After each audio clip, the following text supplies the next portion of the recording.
Hello there, and welcome to the Sleepy Science channel. Tonight we'll be exploring the fascinating world of intelligence, that mysterious quality that shapes how we think, learn, and understand the world around us. A concept both simple and infinitely complex, familiar yet endlessly debated. Intelligence touches every aspect of human life, from the choices we make to the problems we solve.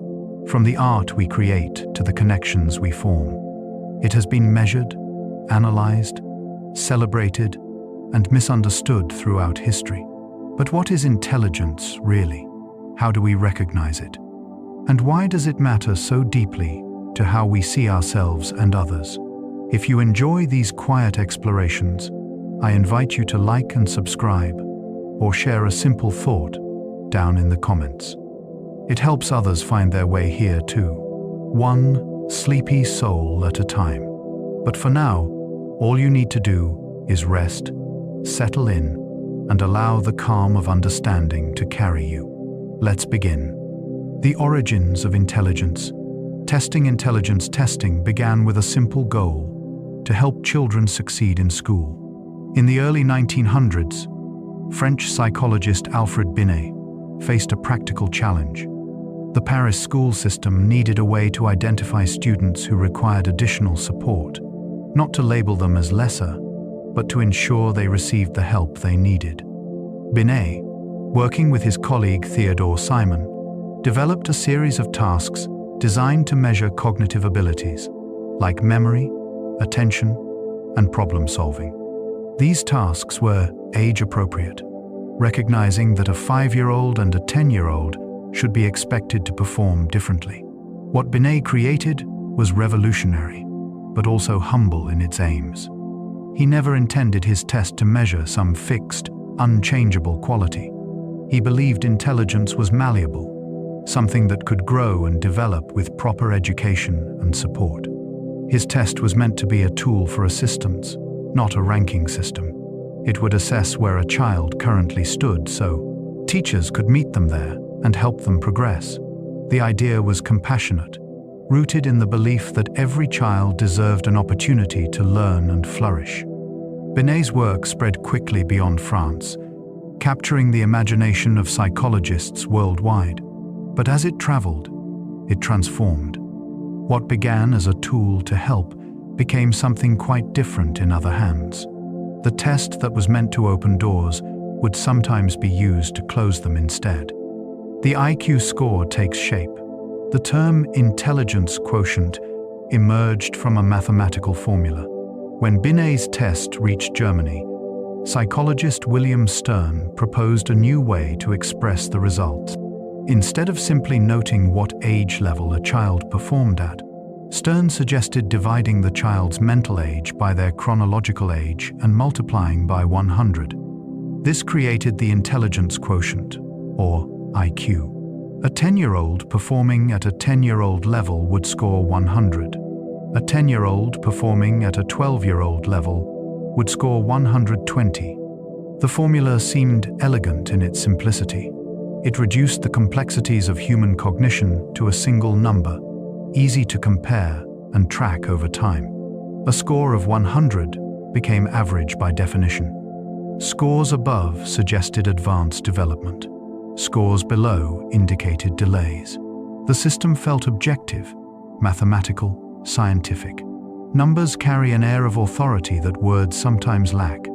A score feels concrete, measurable, real. But this mathematical elegance came with hidden assumptions. It presumed that intelligence grew in a linear, predictable way. It assumed that what counted as intelligent performance was universal across cultures and contexts. It treated the mind as something that could be meaningfully reduced to a single dimension, like height or weight. These assumptions would later prove problematic, but in the early days, they went largely unquestioned. The IQ score quickly became the standard way to discuss intelligence. It spread to schools, military recruitment, immigration screening, and eventually into popular culture. That simple formula, mental age divided by chronological age times 100, became one of the most influential calculations in psychology. Intelligence testing comes to America. American psychologists embraced intelligence testing with enthusiasm. When Lewis Terman, at Stanford University, adapted Binet's test for American audiences, he created what would become known as the Stanford-Binet Intelligence Scale. Terman's version was more extensive than the original, with more items and more careful standardization. He tested thousands of children to establish norms, creating a benchmark for what scores should look like at each age. Terman believed deeply in the power of intelligence testing.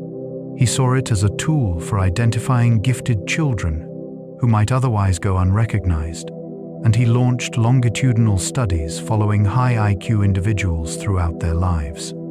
His research revealed much about the relationship between measured intelligence and life outcomes, though perhaps not always what he expected.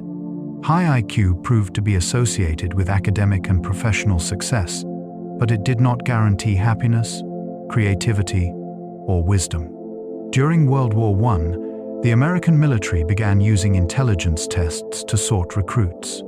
The Army Alpha test for literate soldiers and Army Beta for those who could not read assessed millions of men. This massive testing effort provided vast amounts of data, but it also revealed troubling patterns. Immigrants from certain countries scored lower on average, as did African Americans. Rather than questioning whether the tests might be culturally biased, many psychologists interpreted these scores as evidence of innate differences between groups. The misuse of intelligence testing to justify discrimination remains one of the darkest chapters in psychology's history. Tests designed in one culture, reflecting one set of values and knowledge, were used to make sweeping claims about the abilities of people from very different backgrounds. The numbers seemed objective, but the interpretations were shaped by the prejudices of the time. What do IQ tests actually measure? Modern IQ tests assess a range of cognitive abilities. Today's intelligence tests, like the Wechsler scales, are far more sophisticated than early versions. They don't produce just a single score, but rather a profile of abilities across different domains. Verbal comprehension measures how well someone understands and uses language. Perceptual reasoning assesses visual spatial skills and pattern recognition. Working memory tests the ability to hold and manipulate information in mind.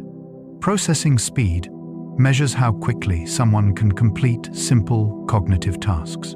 These subtests are combined to produce an overall score, but the pattern of strengths and weaknesses often matters as much as the total. Someone might excel at verbal tasks, but struggle with spatial reasoning, or vice versa.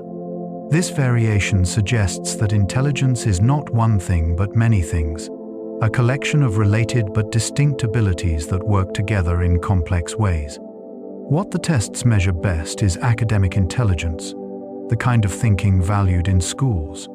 Tasks like defining words, solving math problems, remembering sequences, and identifying patterns are central to formal education. Not surprisingly, IQ scores predict school performance reasonably well. Children who score higher tend to get better grades, stay in school longer, and perform better on standardized tests. The correlation is not perfect. Personality and motivation matter too, but it is substantial and consistent. Yet there are kinds of intelligence that conventional tests capture poorly or miss entirely.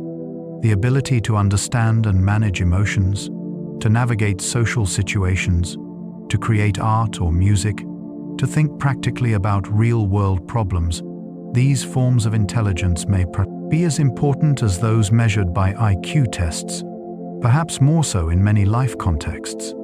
A high IQ does not automatically make someone a good friend, a wise decision-maker, or a creative problem solver, though it may help. The bell curve of intelligence IQ scores follow a normal distribution across populations. When psychologists plot IQ scores for large groups of people, a familiar shape emerges: the bell curve. Most people cluster around the middle, with scores near 100. As you move away from the center in either direction, the numbers drop off smoothly and symmetrically. Very high and very low scores are rare, tapering off at the edges of the distribution. This pattern, called a normal distribution, appears throughout nature. Heights, weights, and many biological measurements follow similar curves. The bell curve suggests that most variation is random, the product of many small factors combining in different ways. For IQ, these factors might include genes, nutrition, education, family environment, and countless other influences, each contributing a little to the final outcome. By definition, the average IQ is set at 100, and the standard deviation, a measure of spread, is set at 15 points.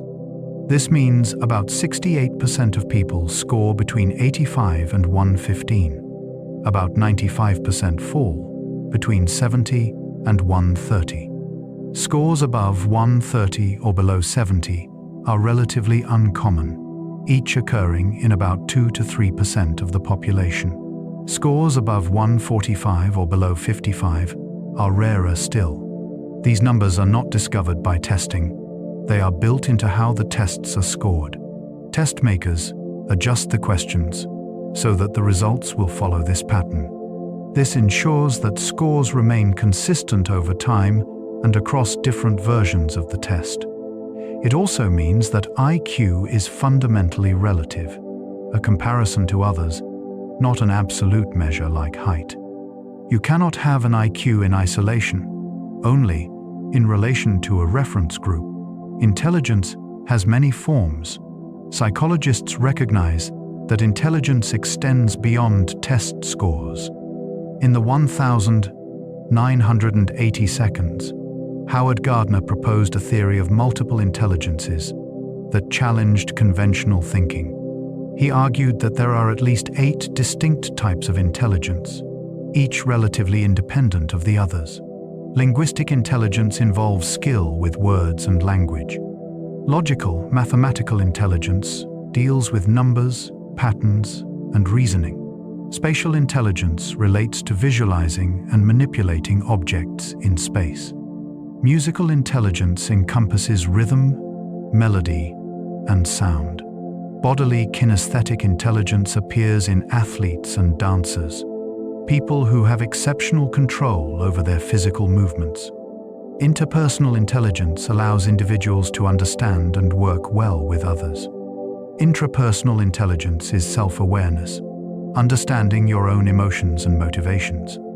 Naturalist intelligence involves recognizing patterns in nature, understanding plants, animals, and ecosystems.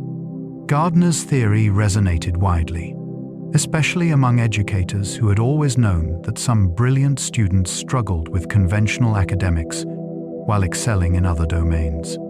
The athlete who can read a game with uncanny precision, the musician who can play by ear, the therapist who intuitively understands others. These individuals possess genuine intelligence, even if it doesn't show up on an IQ test. Critics note that Gardner's theory lacks empirical support, and that many of his intelligences might be better described as talents or skills rather than forms of intelligence. The debate continues, but the broader point stands. Human cognitive abilities are diverse and multifaceted. No single test can capture all the ways people can be smart. Emotional intelligence matters deeply. The ability to understand emotions may be as important as cognitive ability. In the 1990 seconds, psychologists Peter Salovey and John Mayer introduced the concept of emotional intelligence. Later popularized by Daniel Goleman, emotional intelligence refers to the capacity to recognize, understand, and manage emotions in yourself and others. It includes skills like empathy, emotional regulation, social awareness, and relationship management. People with high emotional intelligence tend to navigate social situations smoothly. They read nonverbal cues, sense what others are feeling, and respond appropriately. They can manage their own emotions, staying calm under pressure and recovering quickly from setbacks. These abilities prove valuable in virtually every domain of life, from personal relationships to professional success. Research suggests that emotional intelligence predicts important outcomes that IQ alone does not. In the workplace, leaders with high emotional intelligence often build stronger teams and manage conflicts more effectively. In personal life, emotional intelligence contributes to relationship satisfaction and overall well-being. Children who develop emotional skills early tend to have better social relationships and fewer behavioral problems. Unlike IQ, which appears relatively stable after childhood, emotional intelligence can be developed throughout life. Skills like active listening, perspective taking, and emotion regulation can be learned and improved with practice and feedback. This makes emotional intelligence both hopeful and democratic, something that anyone can work on regardless of their cognitive test scores. Creativity represents another dimension of mind. Creative thinking operates differently from analytical intelligence. When Arthur Koestler studied creativity, he described it as dissociation, the ability to connect ideas from different domains in surprising ways. Creative insights often come when someone notices a relationship that others have missed, linking concepts that seem unrelated. This kind of thinking differs from the step-by-step logical reasoning, measured by IQ tests. Creativity involves divergent thinking, generating many possible solutions rather than converging on a single answer. When asked how many uses they can think of for a brick, highly creative individuals produce long, varied lists. From building materials, to doorstops, to weapons, to art supplies. They break free from conventional categories and see possibilities others overlook. IQ tests, by contrast, emphasize convergent thinking, finding the one correct answer to each question. Research on creativity reveals that it correlates only modestly with IQ, above a threshold of around 120. Higher IQ scores do not predict greater creativity. Many brilliant innovators, artists, and inventors have had good, but not exceptional IQ scores. What distinguishes them is not raw cognitive power, but imagination, willingness to take risks, tolerance for ambiguity, and persistence in the face of obstacles. The creative mind needs both freedom and discipline. Freedom to explore, to play with ideas, to make unexpected connections. Discipline to refine those ideas, to develop them fully, to bring them into reality. The most creative individuals often work at the intersection of domains, bringing knowledge from one field to illuminate another. They combine analytical ability with imagination in ways that IQ tests alone cannot capture. Practical intelligence applies knowledge to real life. Robert Sternberg distinguished between academic and practical intelligence. While studying intelligence, Sternberg noticed that some people who excelled in school struggled in everyday life, while others with modest academic credentials navigated the real world with remarkable skill. This led him to propose a triarchic theory of intelligence, with three components: analytical, creative, and practical intelligence. Practical intelligence, sometimes called street smarts, involves applying knowledge to real-world situations. It includes tacit knowledge, the unwritten rules and procedures that govern success in specific contexts. A successful salesperson knows how to read customers and adapt their pitch. A skilled manager understands office politics and how to get things done within an organization. A savvy shopper knows how to find the best deals and navigate complex purchasing decisions. This kind of intelligence develops through experience rather than formal education. It requires attention to context, flexibility, and the ability to learn from both successes and failures. Someone with high practical intelligence can size up a new situation quickly, figure out what matters, and act effectively even with incomplete information. Traditional IQ tests largely ignore practical intelligence because it is difficult to assess in standardized ways. The problems we face in daily life rarely have single correct answers. They depend on context, values, and goals. Yet, practical intelligence may predict life success, as well as, or better than, academic intelligence in many domains. The person who can fix a broken engine, negotiate a fair contract, or calm an angry customer demonstrates real intelligence, even if their test scores are average. Intelligence develops through childhood, and beyond cognitive, abilities grow and change throughout the lifespan. In early childhood, the brain develops at an astonishing pace. Neural connections form rapidly as children explore their environment, learn language, and master basic skills. This period of explosive growth is accompanied by dramatic improvements in cognitive abilities. Memory expands, attention becomes more focused, reasoning skills emerge and strengthen. IQ scores become more stable as children age. Test scores for very young children are poor predictors of later intelligence. But by middle childhood, scores start to show consistency. A 10-year-old's IQ score is likely to resemble their score at 20 or 30, though not perfectly. Some individuals show increases over time, others show decreases. But for most people, relative standing remains fairly consistent. This stability does not mean intelligence is fixed. It means that the factors influencing intelligence, both genetic and environmental, tend to be consistent over time. A child growing up in a stimulating, supportive environment at age 5 is likely to still have those advantages at age 15. A child facing challenges like poverty or inadequate education is likely to face them throughout childhood. Cognitive abilities continue developing well into early adulthood.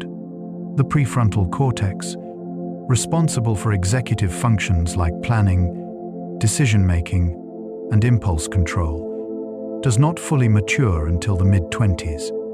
Young adults continue to improve in skills like abstract reasoning, complex problem-solving, and integrating multiple sources of information. Intelligence is not finished at 18 or 21. It continues to develop as we gain experience and knowledge. Adult intelligence shows fluid and crystallized components. Raymond Cattell distinguished two forms of intelligence that age differently. Fluid intelligence refers to the ability to think logically and solve novel problems, independent of acquired knowledge. It involves pattern recognition, abstract reasoning, and the capacity to see relationships. Fluid intelligence peaks in early adulthood and gradually declines with age. Older adults often find it harder to solve unfamiliar problems quickly or to learn entirely new skills. Crystallized intelligence, by contrast, reflects accumulated knowledge and skills. It includes vocabulary, general information, and expertise in specific domains.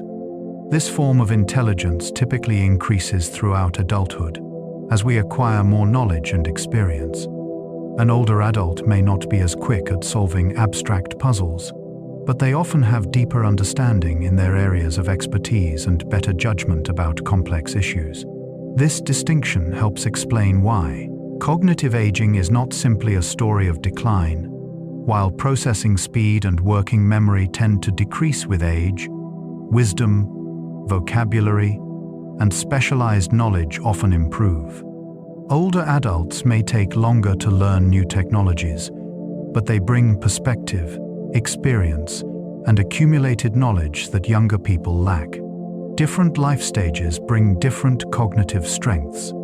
The balance between fluid and crystallized intelligence shapes how we think across the lifespan. Young adults excel at tasks requiring speed, learning, and flexibility. Middle-aged adults combine still strong fluid abilities with growing expertise. Older adults rely more on their accumulated knowledge and may struggle with novel challenges but excel when experience matters. Understanding these patterns helps us appreciate what each age brings to cognitive tasks. Genes influence intelligence, but don't determine it. Twin studies reveal genetic contributions to cognitive abilities. When researchers compare identical twins who share all their genes with fraternal twins who share about half, they can estimate genetic influence. Studies consistently find that identical twins have more similar IQ scores than fraternal twins, even when raised in the same household. This suggests that genes play a significant role in intelligence. Current estimates suggest that genes account for about 50 to 80% of the variation in IQ scores within populations. This number, called heritability, is often misunderstood. It does not mean that 50 to 80% of your intelligence comes from genes. It means that genetic differences explain 50 to 80% of the differences between people in a given population at a given time. Heritability depends on context. In environments where everyone has access to good nutrition, education, and resources, genetic differences matter more because environmental differences are smaller. In environments with high inequality, environmental differences matter more. This means that heritability estimates can change as societies change. A trait can be highly heritable, even if it is dramatically influenced by environment.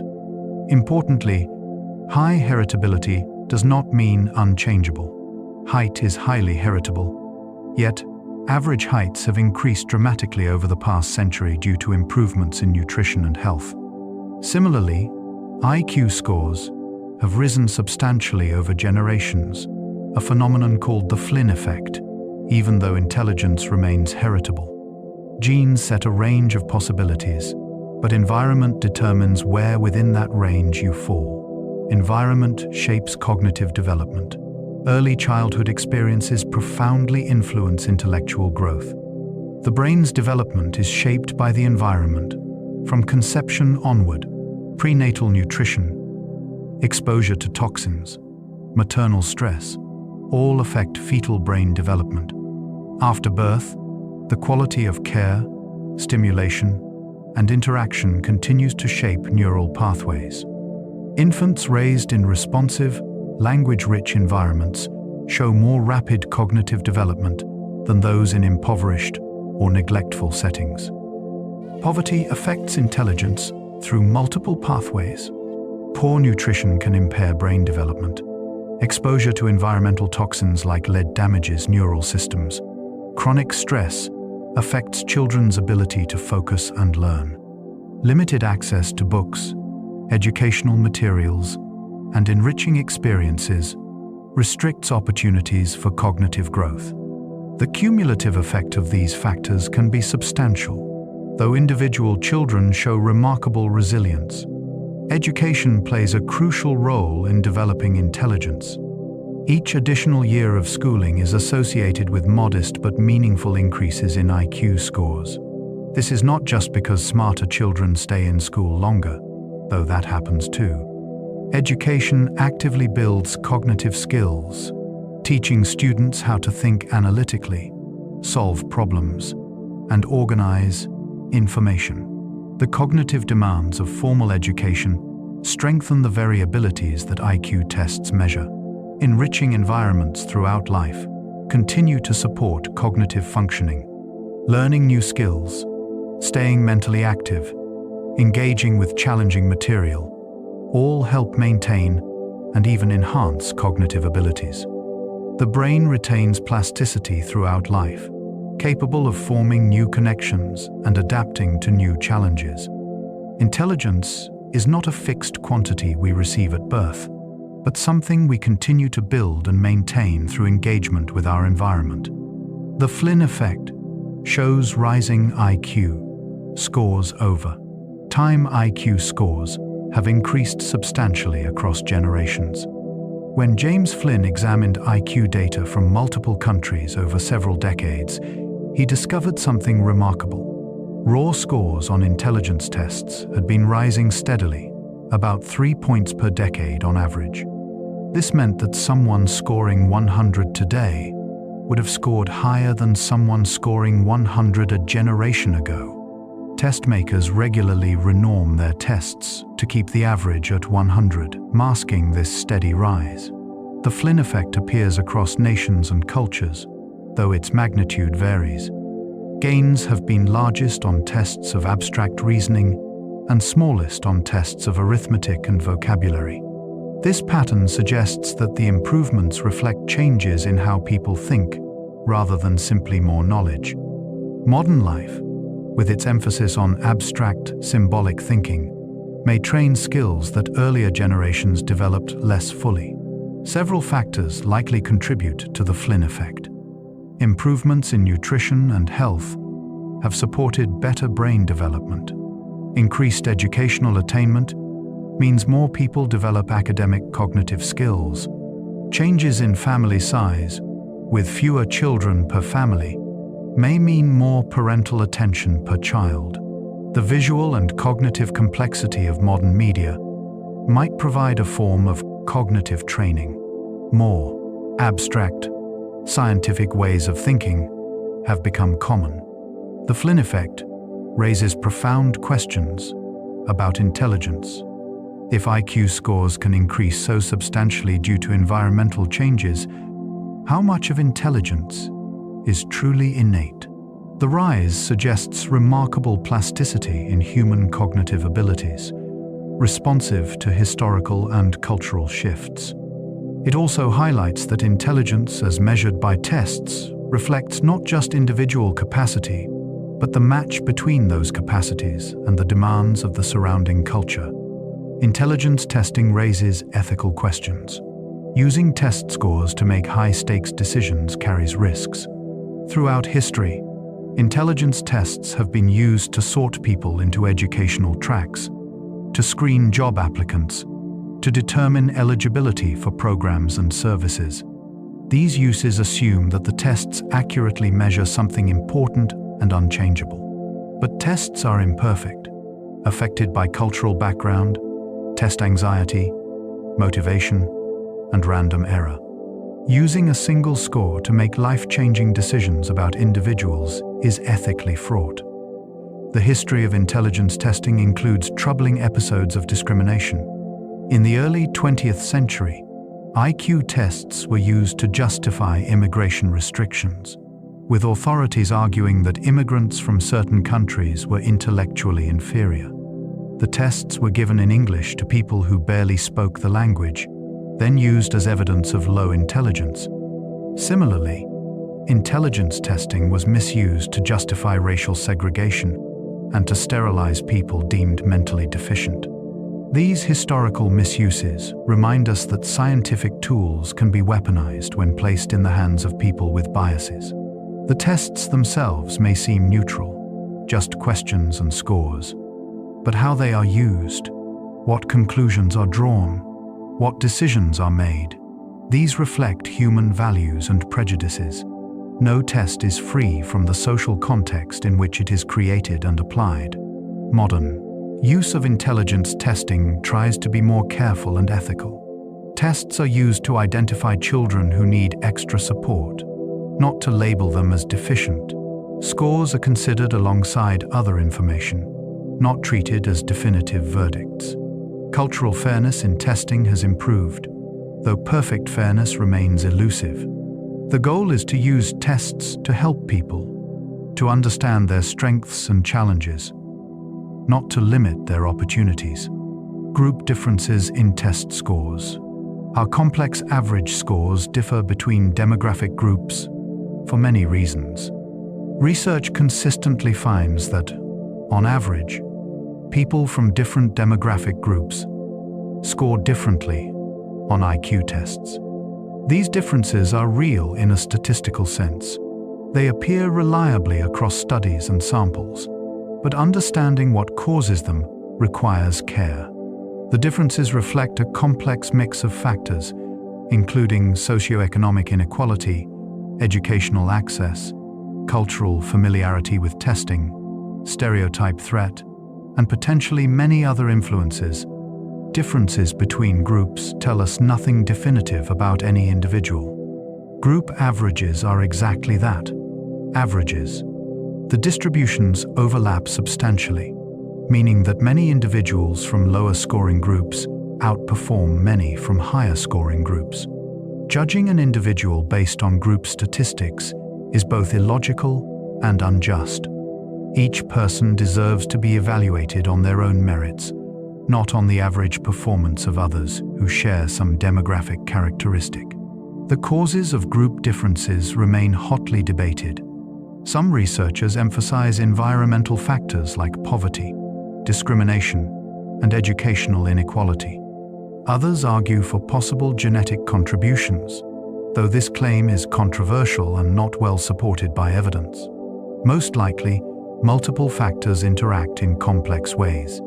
Historical disadvantage, ongoing discrimination, differences in educational resources, cultural values around education, all play roles. What matters most is not explaining these differences, but addressing them. If certain groups have less access to quality education, that is something society can and should fix. If stereotype threat lowers performance for some students, we can work to reduce that threat. If cultural biases in tests disadvantage some groups, we can design better tests. The goal should be ensuring that everyone has the opportunity to develop their cognitive abilities fully, regardless of group membership. Stereotype threat affects test performance. Anxiety about confirming negative stereotypes can impair cognitive function. Social psychologist Claude Steele discovered a phenomenon he called stereotype threat. When people are reminded of a negative stereotype about a group they belong to, their performance on relevant tasks can suffer. For example, when women are reminded that women supposedly perform worse at math, their math test scores drop. When African American students are told a test measures intelligence, their scores are lower than when the same test is described differently. Stereotype threat works by consuming mental resources. Anxiety and self-consciousness draw on working memory and attention, leaving less capacity available for the task at hand. The person is not just solving problems, they are also monitoring their performance, worrying about confirming the stereotype, trying to avoid mistakes. This extra cognitive load impairs performance, creating a self-fulfilling prophecy where the stereotype threat itself produces the lower scores. The effects of stereotype threat are substantial. In some studies, stereotype threat accounts for the entire performance gap between groups. When the threat is removed or reduced, such as by framing a test as not measuring ability, or by exposing students to positive counter-stereotypes, performance differences shrink or disappear entirely.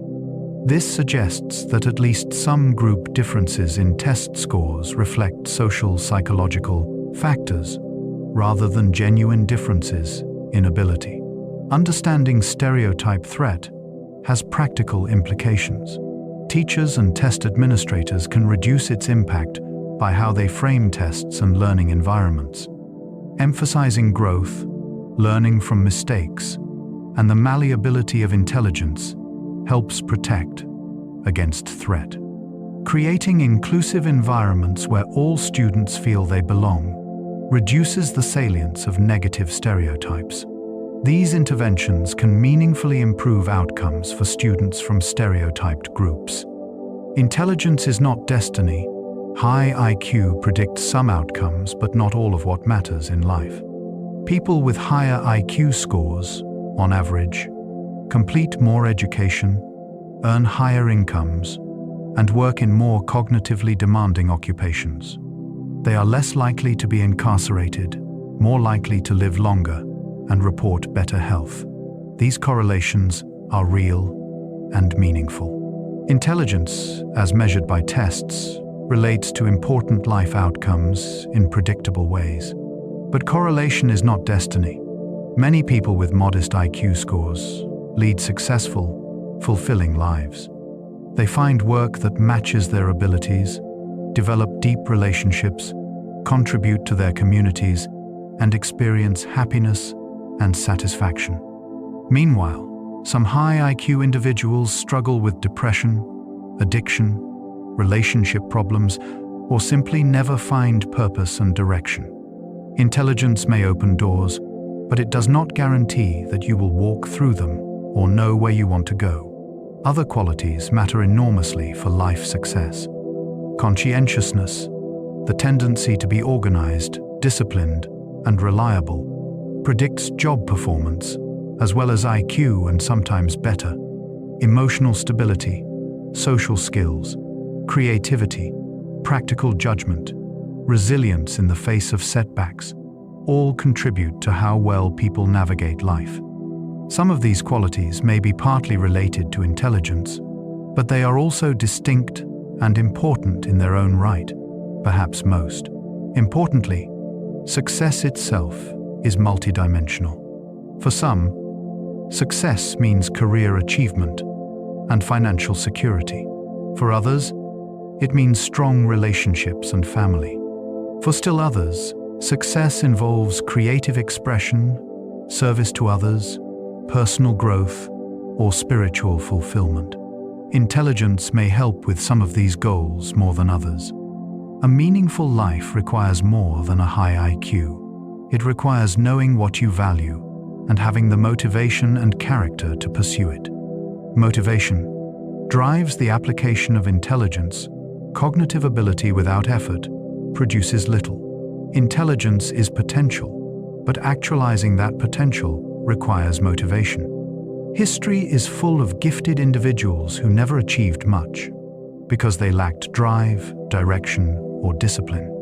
Meanwhile, people of average ability who work hard, persist through difficulties, and continually improve their skills often accomplish remarkable things. Talent matters, but effort and dedication matter at least as much. Carol Dweck's research on growth mindset illuminates this dynamic. People with a fixed mindset believe intelligence is unchangeable, something you either have or don't. This belief can be limiting. People avoid challenges that might reveal inadequacy, give up easily when things get hard, and feel threatened by others' success. People with a growth mindset believe intelligence can be developed through effort and learning. They embrace challenges, persist through setbacks, and see effort as the path to mastery. Mindset affects achievement independent of actual ability. Students with growth mindsets tend to outperform equally talented peers with fixed mindsets because they engage more deeply with learning. When they struggle, they try harder rather than giving up. When they fail, they see it as information about what to work on, not as evidence of permanent limitation. Over time, these differences in response to difficulty compound into substantial differences in achievement. The message is hopeful. Intelligence tests measure current abilities, not ultimate potential. With motivation, good strategies, and sustained effort, most people can develop their cognitive abilities far beyond where they start. Intelligence is not a fixed endowment, but something we actively build through engagement with challenging material over time. The limiting factor is often not ability, but the willingness to do the hard work of learning. Genius is complex and multifaceted. Exceptionally high intelligence does not fully explain extraordinary achievement. When psychologists study genius, whether in science, art, literature, or other domains, they find that high intelligence is common but not sufficient. Most eminent creators and innovators have above-average IQ, often well above average. But beyond a certain threshold, other factors become more important in determining who makes groundbreaking contributions. Creativity, as discussed earlier, is distinct from intelligence. Highly intelligent people can analyze and solve problems expertly, but transformative innovation often requires thinking that breaks existing frameworks. The ability to see what others have missed, to make connections that seem obvious only in hindsight, to pursue unusual ideas despite skepticism. These qualities matter as much as raw cognitive power. Personality traits shape how intelligence is deployed. Openness to experience, the tendency to seek out new ideas and perspectives, is strongly associated with creative achievement. Conscientiousness drives the sustained effort needed to develop and refine ideas. Resilience allows individuals to persist through failures and criticism. Social skills can help secure support and collaboration. Intelligence provides tools, but personality determines how those tools are used. Historical context and opportunity play enormous roles. Many potential geniuses never get the chance to develop or display their talents. Access to education, mentorship, resources, and professional networks shape who gets to contribute to their field. Cultural values determine what kinds of achievement are recognized and rewarded. Luck, being in the right place at the right time with the right idea, matters more than we often acknowledge. Genius emerges from the intersection of ability, personality, and circumstance. Savant syndrome reveals specialized abilities. Some individuals show extraordinary abilities in narrow domains. Savant syndrome describes a condition where someone, often with developmental disabilities or autism, demonstrates remarkable abilities in a specific area, while functioning at a much lower level overall. A savant might memorize entire books after a single reading, perform complex calculations instantly, or reproduce intricate scenes in detailed drawings, all while struggling with basic life skills. Musical savants can play complex pieces after hearing them once, often without any formal training. Artistic savants create detailed, technically sophisticated works. Calendar calculators can instantly determine the day of week for any date across thousands of years. These abilities seem to emerge without conscious effort, as though the brain has allocated exceptional resources to one domain at the expense of others. Savant syndrome challenges conventional notions of intelligence. If someone can barely speak but can calculate cube roots instantly, what does that say about intelligence? The syndrome suggests that the mind is not unitary, but modular, composed of specialized systems that can operate independently. Damage or developmental differences might impair some systems while leaving others intact or even enhanced. The existence of savant abilities also raises questions about the nature of talent and potential. If extraordinary abilities can emerge in individuals with intellectual disabilities, what capabilities lie dormant in typical brains? Some researchers speculate that everyone possesses latent abilities that are normally suppressed by higher-level cognitive functions. Savants may access these abilities because their brains work differently, allowing direct expression of capacities that most of us cannot tap. Intelligence relates to brain structure and function. Larger brains correlate modestly with higher intelligence. Research has found small but consistent correlations between brain size and IQ scores. People with slightly larger brains tend to score somewhat higher on intelligence tests. The relationship is not strong. Brain size explains only a small fraction of the variation in IQ, but it is reliable. This makes sense. More neural tissue provides more computational capacity, though the relationship is complicated by many factors. What matters more than overall size is the structure and efficiency of neural networks. Intelligence appears to be related to how well different brain regions communicate and coordinate. People with higher IQ tend to show more efficient neural processing, requiring less brain activation to perform cognitive tasks. Their brains work smarter, not just harder, achieving better results with less effort. This efficiency might reflect better wiring, more myelination of axons, or more effective pruning of unused connections. Specific brain regions are associated with different aspects of intelligence.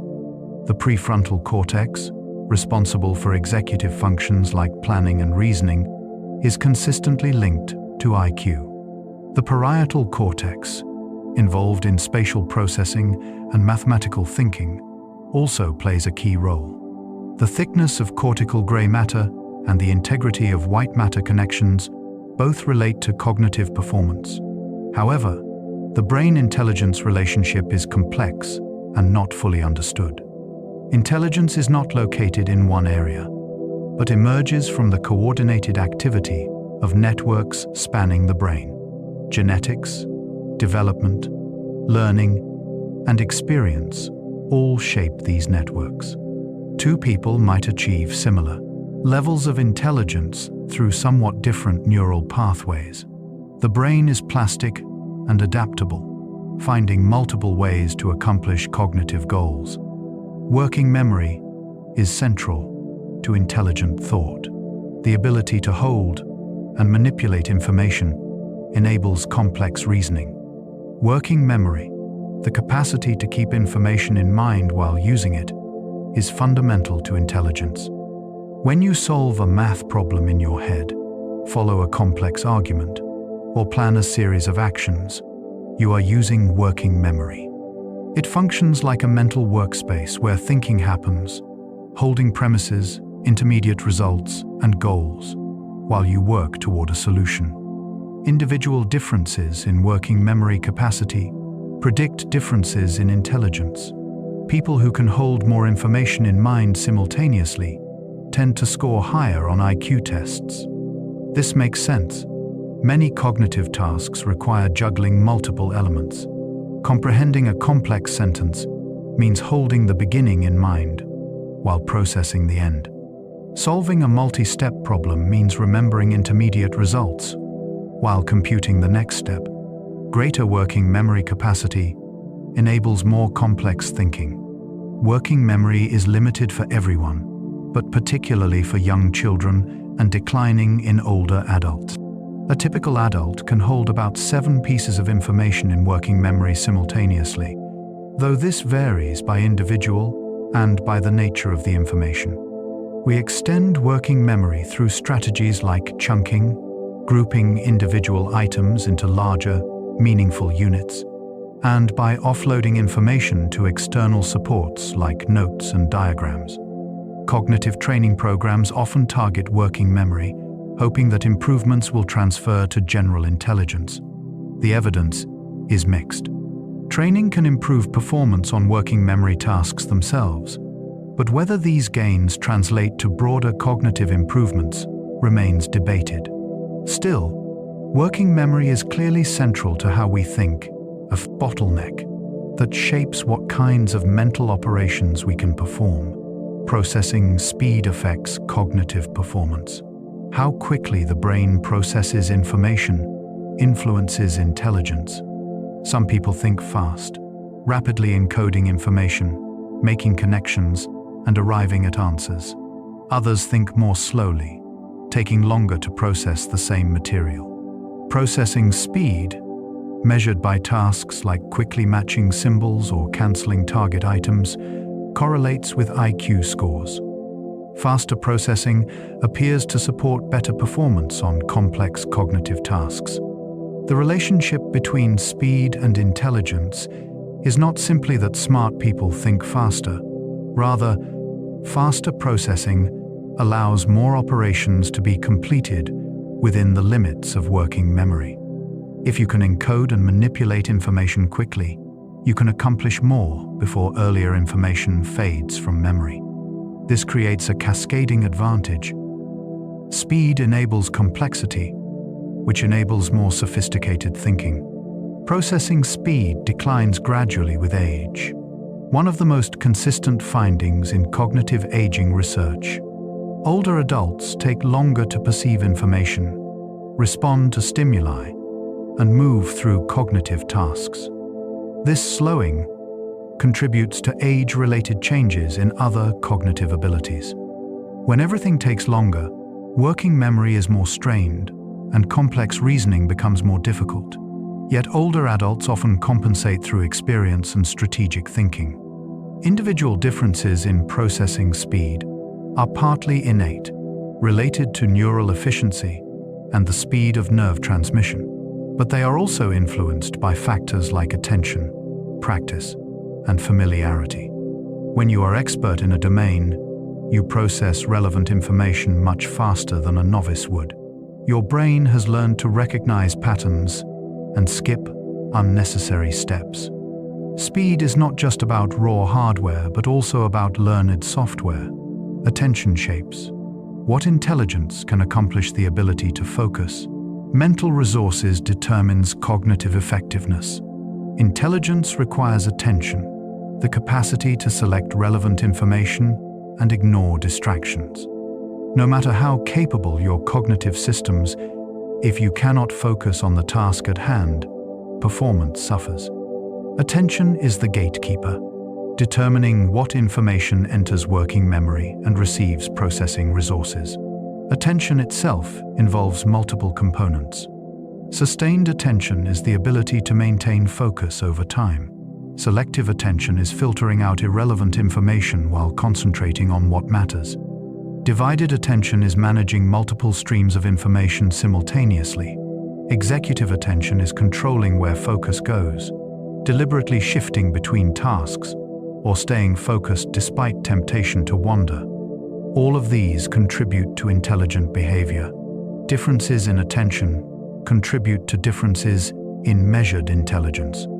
People with attention deficit disorders often score lower on IQ tests, not because they lack cognitive capacity, but because maintaining focus through long tests is challenging. When their attention is supported through medication or environmental modifications, their performance often improves. This highlights that IQ tests measure attention as much as they measure reasoning ability. Modern environments challenge attention constantly. Phones buzz with notifications, screens offer infinite distractions, and multitasking has become a way of life. Yet the brain was not designed for continuous task switching or divided attention. Focusing deeply on one thing at a time remains the most effective way to think clearly and learn efficiently. Protecting attention, creating environments that support sustained focus, may be one of the most important things we can do to support intelligence. Intelligence involves pattern recognition. Seeing patterns and relationships is fundamental to cognition. Much of what we call intelligence involves recognizing patterns. When you solve an analogy, understand a metaphor, predict what comes next in a sequence, or grasp the structure underlying a problem, you are recognizing patterns. The ability to see regularities in the environment, extract general principles from specific examples, and apply those principles to new situations defines intelligent behavior. IQ tests heavily emphasize pattern recognition. Matrix reasoning tasks present visual patterns with one piece missing, testing whether you can identify the rule. Number series ask you to find the pattern and continue it. Analogies require seeing relationships. These tasks assess a core cognitive ability, abstracting commonalities across different instances and using those abstractions to guide thought.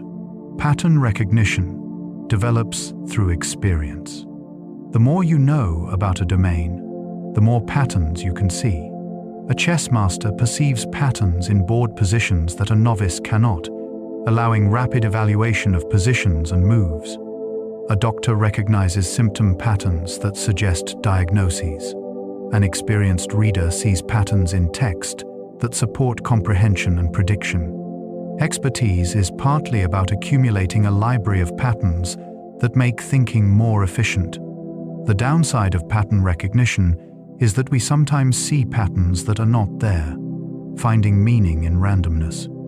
We are pattern-seeking creatures, which usually serves us well but can lead us astray.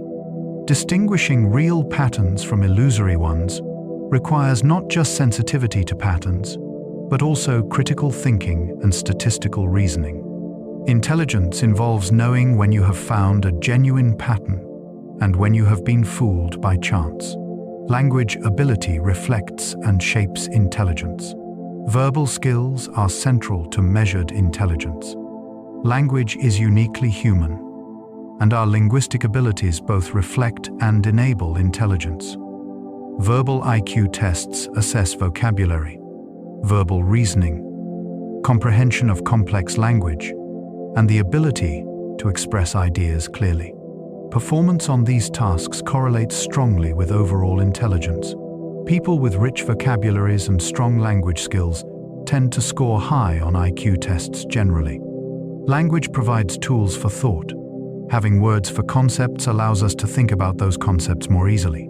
The ability to form complex sentences with embedded clauses mirrors the ability to construct complex thoughts. Reading exposes us to ideas, arguments, and information that expand our knowledge and thinking. Writing forces us to organize and clarify our thoughts. Language is not just a way to communicate intelligence, it is a medium through which intelligence operates. Children who grow up in language-rich environments show cognitive advantages. Hearing varied vocabulary, engaging in conversations, being read to, all support cognitive development. The famous 30 million word gap refers to differences in language exposure between children from different socioeconomic backgrounds. By age 3, children from professional families had been exposed to millions more words than children from lower-income families, setting up educational disparities before school even begins. Bilingualism may confer cognitive benefits. Speaking multiple languages appears to enhance executive function, the ability to manage attention, switch between tasks, and inhibit automatic responses. Bilinguals constantly must select the appropriate language and suppress the other, exercising cognitive control. Some research suggests that this mental workout strengthens executive abilities more broadly, though the effects are subtle and debated. Memory systems support intelligent functioning. Different types of memory serve different cognitive functions. Long-term memory stores vast amounts of information, everything you know from personal experiences to facts about the world. This knowledge base is essential for intelligence. The more you know, the more connections you can make, the better you can understand new information, and the more effectively you can reason. Intelligence is not just processing power, but also the richness of stored knowledge. Episodic memory stores personal experiences, allowing you to remember events from your life. Semantic memory stores facts and concepts, your knowledge of the world. Procedural memory stores skills, how to ride a bike or play an instrument. All of these contribute to intelligent behavior in different ways. Episodic memory provides context and examples. Semantic memory supplies background knowledge. Procedural memory enables automatic execution of learned skills. Memory and intelligence are intertwined. Better memory allows you to accumulate more knowledge, which supports better reasoning. Better reasoning helps you encode and organize information more effectively, which improves memory. People with higher IQs tend to have better memories, though the relationship is not perfect. Memory can be trained and improved through strategies like elaboration, organization, and spaced practice. Forgetting is not just failure, but an important cognitive process. The brain continually consolidates memories, strengthening some connections while allowing others to fade. This process helps us retain what is important while discarding trivial details. Perfect memory might actually impair intelligence by cluttering the mind with irrelevant information. Intelligent memory systems are selective, preserving what matters and letting go of what does not. Problem-solving lies at the heart of intelligence. Facing novel challenges reveals cognitive capabilities. Problem-solving is perhaps the most central aspect of intelligence. When you encounter a new situation without an obvious solution, your cognitive abilities come into play. You must understand the problem, identify relevant information, generate possible approaches, evaluate options, and execute a plan. This process engages multiple cognitive systems working in vita, coordination. Effective problem solvers use strategies and heuristics, mental shortcuts that often work. Break complex problems into smaller parts. Work backward from the goal. Consider analogies to similar problems you have solved. Test simple cases first. These strategies do not guarantee solutions, but make finding them more likely. Part of intelligence is having a toolkit of problem-solving approaches and knowing when to apply each. Some problems are well-defined with clear goals and rules, like puzzles or math problems. Others are ill-defined, messy real-world challenges with multiple stakeholders, conflicting goals, and uncertain information. Intelligence in the real world often means navigating ill-defined problems, clarifying goals, managing constraints, and finding workable solutions rather than perfect ones. This requires flexibility, tolerance for ambiguity, and practical judgment. Problem-solving improves with practice and feedback. The more problems you solve in a domain, the better you get. You develop intuitions, recognize problem types, and build a repertoire of solution methods. Experts solve problems differently than novices, seeing deeper structure and drawing on extensive experience. This expertise is domain-specific. Being an expert problem solver in physics does not automatically make you one in social situations, but general problem-solving skills can be developed and applied broadly. Analogical reasoning extends knowledge to new situations. Seeing relationships between different domains supports learning. Analogies are powerful tools for thought. When you understand something new by comparing it to something familiar, you are using analogical reasoning. The atom is like a solar system with electrons orbiting the nucleus. The heart is like a pump circulating blood. Analogies transfer knowledge from one domain to another, making the unfamiliar comprehensible through connection to the known. Intelligence involves recognizing when analogies apply and using them effectively. Not all analogies are equally useful. Superficial similarities can mislead, while deep structural parallels can illuminate. The ability to distinguish surface features from underlying relationships, to see what truly corresponds between domains, reflects cognitive sophistication. Good analogical reasoning helps us learn faster and think more creatively. Many scientific and mathematical insights have emerged through analogy. Scientists noticed analogies between seemingly unrelated phenomena and used those analogies to develop new theories. Technological innovations often transfer ideas from one field to another. The development of flight was inspired by observing birds. Computer neural networks were inspired by biological brains.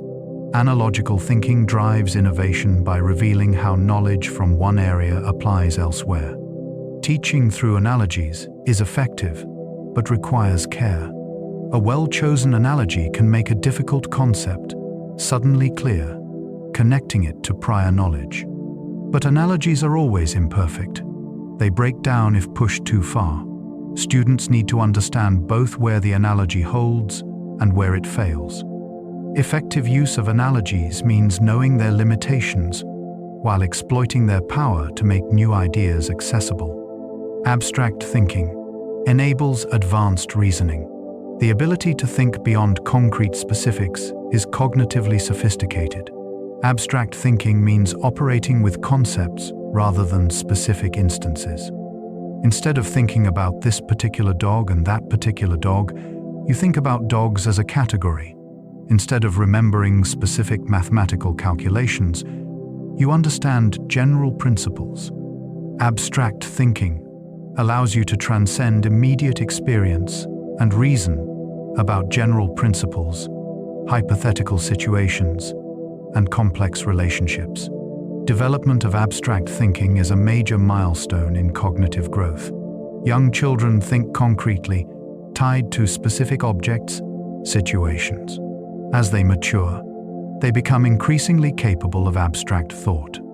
Adolescents develop the ability to think hypothetically, reason about possibilities, and understand abstract concepts like justice, freedom, or infinity.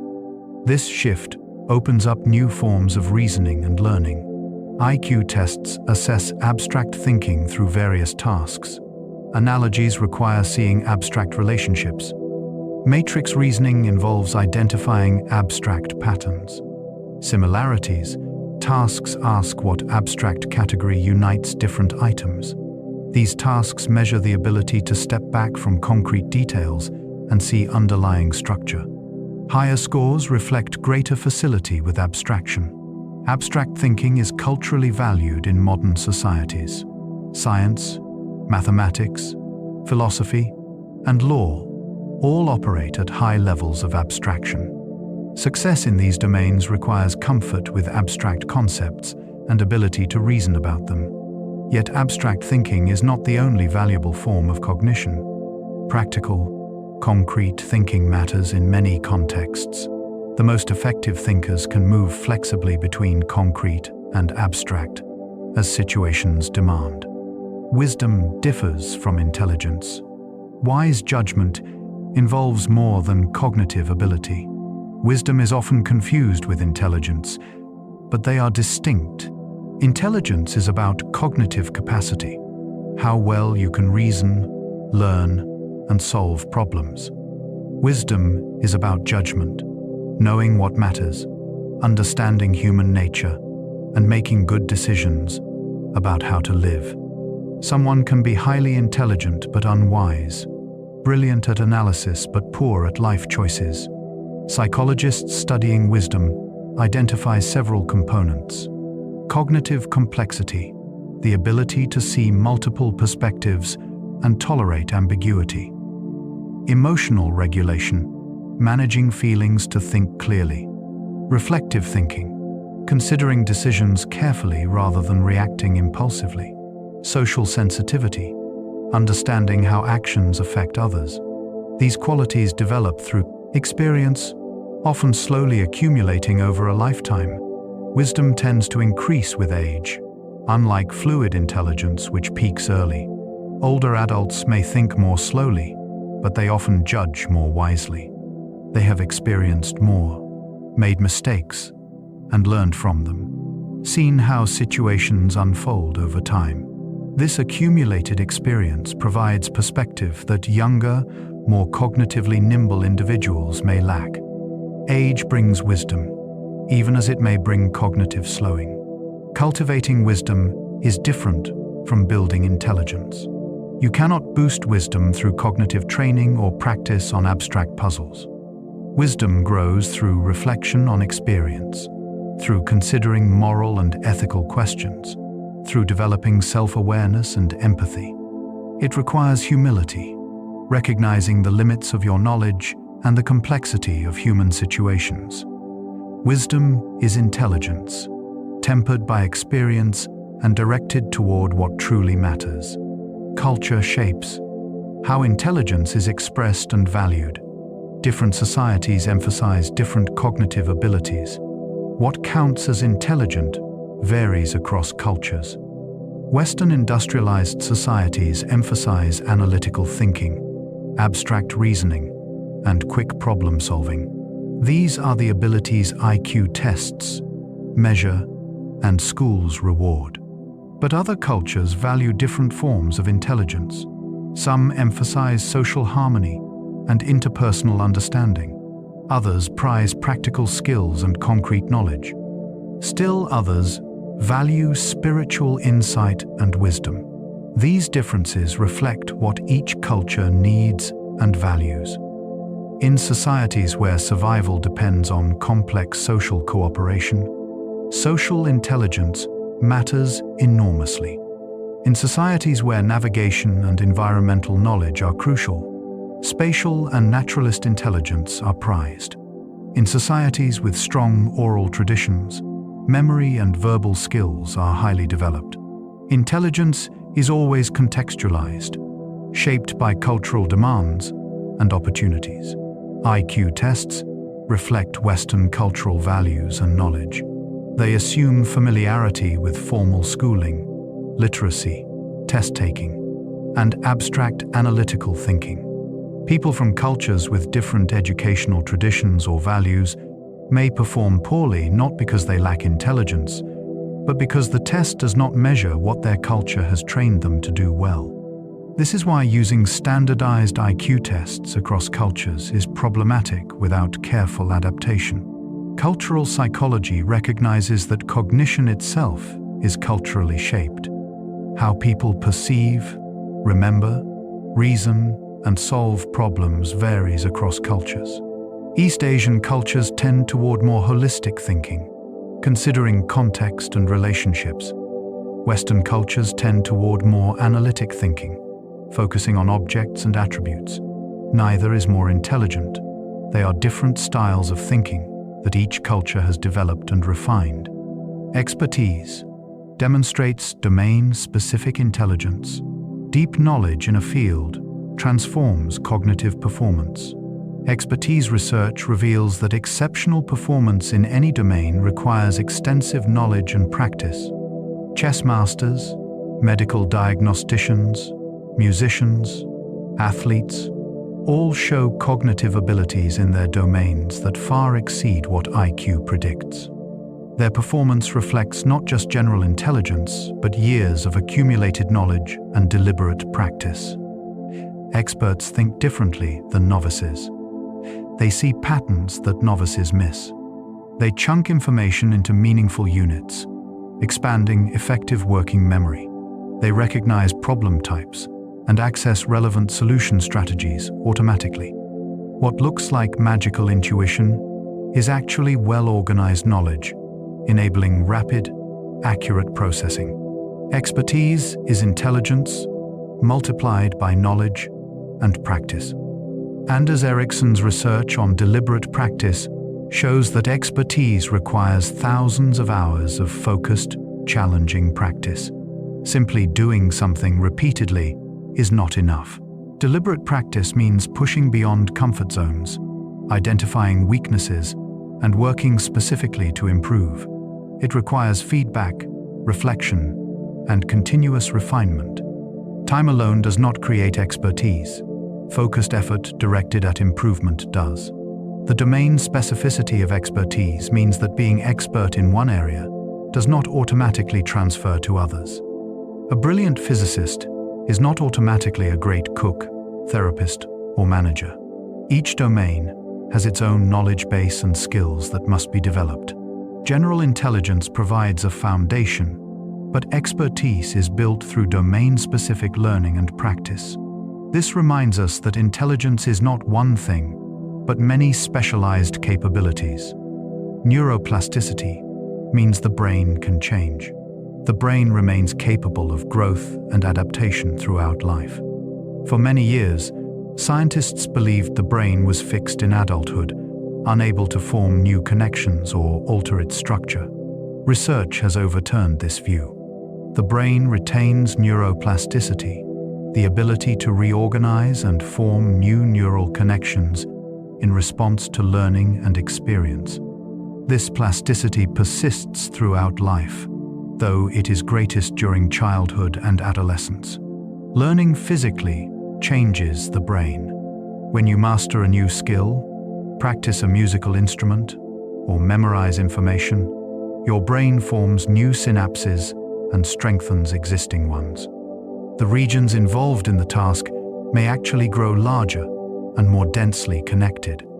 London taxi drivers, who must learn the complex layout of city streets, show enlargement of brain regions involved in spatial navigation. Their brains literally adapt to the demands placed on them. Plasticity means that cognitive abilities can be developed at any age. While it is easier to learn some skills when young, adults remain capable of significant learning and improvement. Older adults who engage in cognitive challenges, learn new skills, and stay mentally active maintain better cognitive function than those who do not.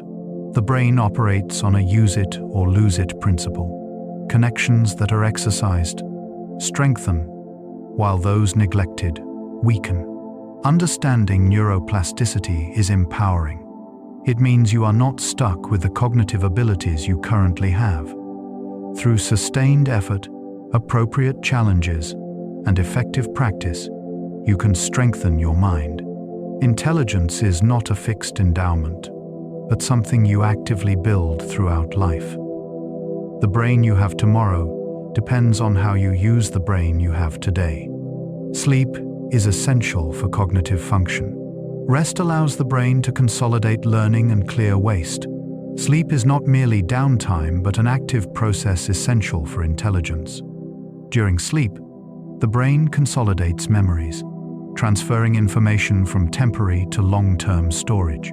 It also clears metabolic waste products that accumulate during waking, maintaining neural health. Without adequate sleep, cognitive performance deteriorates rapidly. Sleep deprivation impairs virtually every cognitive ability. Attention wavers, making it hard to focus. Working memory capacity shrinks. Processing speed slows. Judgment becomes poor, and decision-making suffers. Creativity diminishes. Even mild sleep restriction, getting 6 hours instead of 8, accumulates deficits over time. Chronic sleep deprivation functions like cognitive impairment, reducing effective intelligence substantially. Different stages of sleep serve different functions. Deep, slow-wave sleep appears crucial for declarative memory, consolidating facts and events. REM sleep supports procedural memory and creativity, helping integrate new information with existing knowledge in novel ways. A full night of sleep cycles through these stages multiple times, each contributing to cognitive restoration and enhancement. Prioritizing sleep is one of the most important things you can do for your intelligence. No amount of cognitive training or stimulation can compensate for chronic sleep deprivation. Getting adequate sleep, roughly 7 to 9 hours for most adults, is foundational. It supports every aspect of cognitive function and allows the brain to maintain and enhance its capabilities. Sleep is not time wasted, but invested in your cognitive health. Nutrition affects brain function and development. What we eat influences how well we think. The brain consumes about 20% of the body's energy, despite comprising only 2% of body weight. It requires a constant supply of glucose, oxygen, and nutrients to function optimally. Poor nutrition can impair cognitive performance acutely, and during development, can cause lasting damage. Certain nutrients are particularly important for brain health. Omega-3 fatty acids are essential for neural membranes and brain development. B vitamins support energy metabolism in brain cells. Iron is necessary for oxygen transport and neurotransmitter synthesis. Deficiencies in these nutrients can impair cognitive function, particularly in developing brains.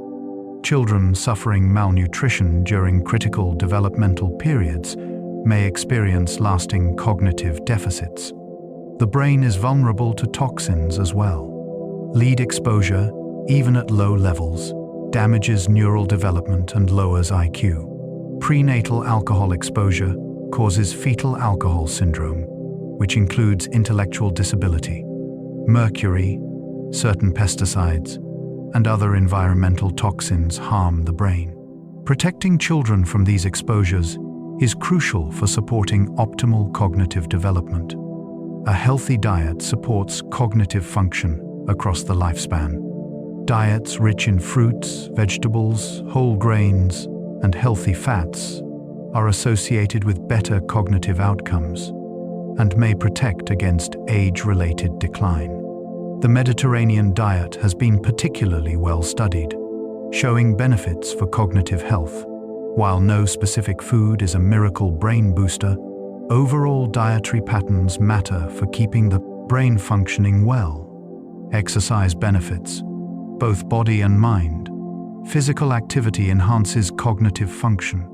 Exercise is not just for the body but profoundly benefits the brain. Physical activity increases blood flow, delivering more oxygen and nutrients to neural tissue. It stimulates the release of growth factors that support the formation of new neurons and synapses. Regular exercise is associated with better cognitive performance, slower age-related decline, and reduced risk of dementia. Aerobic exercise appears particularly beneficial for the brain. Activities that elevate heart rate, like running, swimming, or cycling, boost production of brain-derived neurotrophic factor, a protein that supports neural growth and survival. Studies show that aerobic fitness correlates with better memory, attention, and executive function. Even modest amounts of regular exercise provide cognitive benefits. Exercise may work through multiple pathways. It reduces inflammation and oxidative stress, both of which can damage brain tissue. It improves sleep quality. It reduces stress and anxiety, which impair cognitive function. It may promote neuroplasticity, making it easier to learn and adapt. The mechanisms are still being worked out, but the effects are clear. Active people think better. Incorporating movement into daily life supports cognitive health. You do not need to become an athlete. Even regular walking provides benefits. The key is consistency, making physical activity a regular habit. For children and adolescents, physical activity during school breaks improves subsequent classroom performance. For older adults, staying active helps maintain cognitive abilities. Mind and body are not separate but deeply interconnected. Social interaction stimulates cognitive engagement. Connecting with others exercises the mind.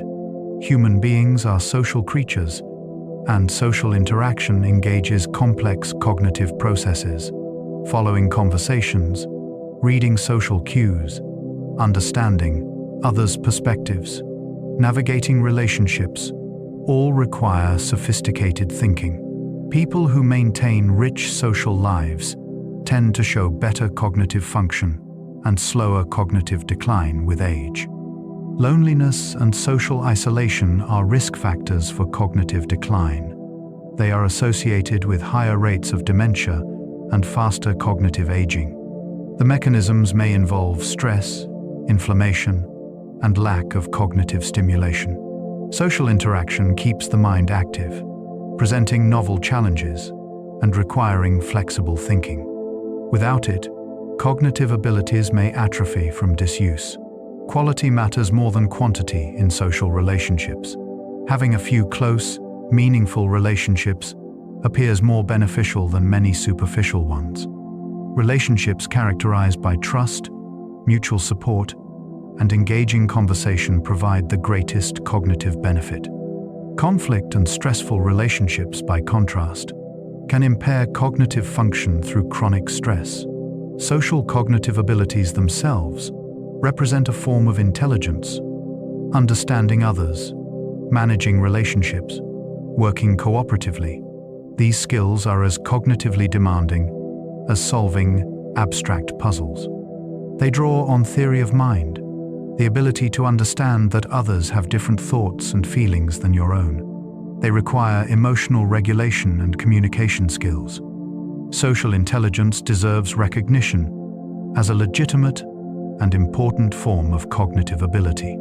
Curiosity drives learning and intellectual growth. The desire to know and understand motivates cognitive development. Curious people seek out new information, ask questions, and explore unfamiliar ideas. This drive to learn fuels intellectual growth throughout life. Curiosity leads people to read widely, engage with challenging material, and develop expertise. It is a motivational force that powers the acquisition of knowledge and skills. Children are naturally curious, constantly asking why and how. This curiosity drives much of their early learning as they explore their environment and construct understanding of how the world works. Maintaining and nurturing curiosity as children grow supports continued cognitive development. Sadly, traditional schooling sometimes suppresses curiosity rather than fostering it, emphasizing rote learning over exploration and discovery. Curiosity correlates with academic achievement and professional success independent of IQ. Curious students learn more because they are motivated to understand, not just memorize. Curious employees develop expertise more rapidly and adapt better to new challenges. Curiosity may be as important as ability in determining how far someone develops intellectually. Cultivating curiosity in ourselves and others supports intelligence. Ask questions and explore topics that interest you. Read broadly across different fields. Engage with ideas that challenge your existing views. Create environments where questioning is encouraged and mistakes are seen as learning opportunities. Intelligence is not just what you can do now, but your trajectory of growth, and curiosity drives that trajectory forward. The relationship between intelligence and creativity. Creative minds often work outside conventional boundaries. Throughout history, many of the most creative individuals have not necessarily been those with the highest IQ scores. While intelligence provides tools for creative work, creativity requires something more: the willingness to break rules, to see possibilities others miss, to tolerate uncertainty and ambiguity. Creative thinking often means questioning assumptions that others take for granted, exploring paths that seem unproductive, and persisting despite lack of immediate results.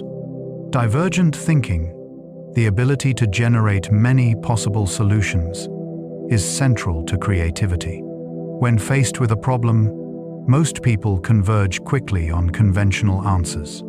Creative individuals diverge, exploring unusual possibilities, combining ideas in novel ways, seeing connections that are not obvious. This kind of thinking complements rather than replaces convergent analytical thinking. The most creative work often requires both divergence to generate possibilities and convergence to refine and execute them. Creative achievement requires more than cognitive ability. It demands courage to pursue unconventional ideas, resilience to persist through failures and criticism, and intrinsic motivation to continue, even without external rewards. Many highly intelligent people never create anything particularly original because they lack these qualities. They may excel at analyzing and understanding existing ideas, but not at generating genuinely new ones. Environments either nurture or suppress creativity. Schools and workplaces that reward conformity and punish mistakes discourage creative thinking. Those that encourage experimentation, tolerate failure, and value originality foster it. The difference between creative and non-creative individuals may lie as much in their environments and experiences as in their innate abilities. Creativity can be cultivated through practices that encourage playfulness, exploration, and tolerance for ambiguity.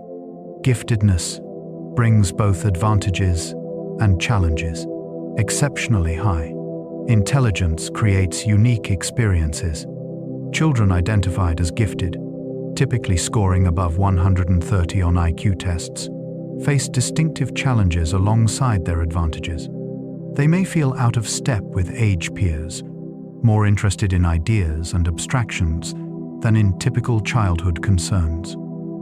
They may struggle socially, finding few others who share their interests and intensity.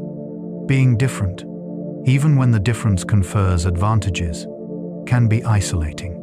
Gifted children often experience asynchronous development. Their intellectual abilities may be years ahead of their age, while their emotional and social development proceeds normally. A 10-year-old might read at a college level, while still having the emotional needs of a child. This mismatch can create confusion and frustration for the child, parents, and teachers. Understanding and supporting asynchronous development requires recognizing that giftedness affects only some aspects of development. Not all gifted children achieve at high levels. Some underachieve, performing below what their abilities suggest is possible. Reasons include lack of challenge leading to boredom, perfectionism that paralyzes effort, social pressure to fit in, learning disabilities that coexist with giftedness, or simply lack of interest in conventional academic achievement. High intelligence guarantees neither motivation nor success. Supporting gifted children means providing appropriate challenge and understanding. They need opportunities to work at their level, to be intellectually stretched, to find peers with similar abilities and interests. They also need support for their emotional and social development, help navigating the complexities of being different. Giftedness is not a guarantee of an easy life, but a characteristic that shapes experience in specific ways, bringing both gifts and challenges. Intelligence and mental health are complex. Related cognitive ability interacts with psychological well-being in intricate ways. Some research suggests that highly intelligent individuals may be at increased risk for certain mental health challenges. The intensity and sensitivity that often accompany high intelligence can make emotional experiences more overwhelming. Overthinking, a tendency to analyze everything, including emotions and social interactions, can contribute to anxiety. Perfectionism, common among high achievers, creates chronic stress and fear of failure. However, intelligence can also be protective. Better cognitive abilities support more effective problem solving, including solving emotional and interpersonal problems.